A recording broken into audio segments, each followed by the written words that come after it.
ঘরে ঘরে দুষ্ট জিনের উপদ্রব মানুষ লক্ষ্য করে না। মনে রাখবেন, কিছু কিছু দুষ্ট জিনের উপদ্রব আছে আপনি খেয়ালও করেন না। যেমন কথার কথা, বাসায় বাচ্চা কাচ্চা অস্বাভাবিক দুষ্টামি করে, মানে সীমাহীন, মানে কোনো স্বাভাবিক কিছু না। বুঝবেন দুষ্ট জিনের ভয়ঙ্কর প্রভাব ওর উপরে পড়ছে। এবং অনেক রোগ আছে কিছু লোকের, দেখবেন যে এই রোগগুলোর কোনো ট্রিটমেন্ট করে কিচ্ছু হয় না, কোনো ডায়াগনোসিস হয় না, বহু চেক আপ টেস্ট, ডাক্তাররা আন্দাজ অনুমান করে বিভিন্নভাবে ট্রিটমেন্ট করেন, চেষ্টা করেন, কিন্তু কোনোভাবে ভদ্রলোক ভদ্রমহিলা সুস্থ হয় না। এরকম বহু রোগী দেখেছি আমি, যে কোনোভাবে সুস্থ হয় না। এগুলোর বেশিরভাগ ব্ল্যাক ম্যাজিক এবং দুষ্ট জিনের রোগী। বহু মানুষ হাহাকার করছে, আমরা রাকির নাম্বার দিয়ে রাকিদেরকে রেফার করে কুলাতে পারছি না, এই পরিমাণ মানুষ আক্রান্ত। দুষ্ট জিনের উপদ্রব আছে যে বাসায়, সে বাসায় আপনি সূরা বাকারার তেলাওয়াত চালু করে দেন, জোরে জোরে তেলাওয়াত করেন, নিজে না পারলে অডিও চালু করে দেন।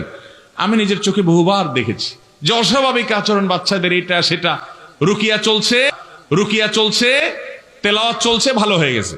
আমার পরিচিত এক বোন আছেন, উনি আমেরিকাতে থাকেন, অনেক বড় ব্যবসায়ী। ওনার বাসায় ভয়ঙ্কর অবস্থা, মেয়েরা কোরআন তেলাওয়াত চালাইলে পাগলের মতো হয়ে যায়, কোনোভাবে সহ্য করতে পারে না, বলে যে বন্ধ করো এটা যেভাবেই হোক। এবং হাজার হাজার কোটি টাকার মালিক ওনারা, বাফেলোতে আমেরিকাতে থাকে। আমাকে বললেন, ভাই কি করা যায়? আমি রুকিয়ার অ্যাপ দিলাম, বলে যে কোনোভাবে তেলাওয়াত শুনতে রাজি না। আমি বললাম যে ওদেরকে যদি বেঁধে রেখে হলেও আপনি কিছুদিন শোনাতে পারেন, দেখবেন ট্রিটমেন্ট হয়ে গেছে।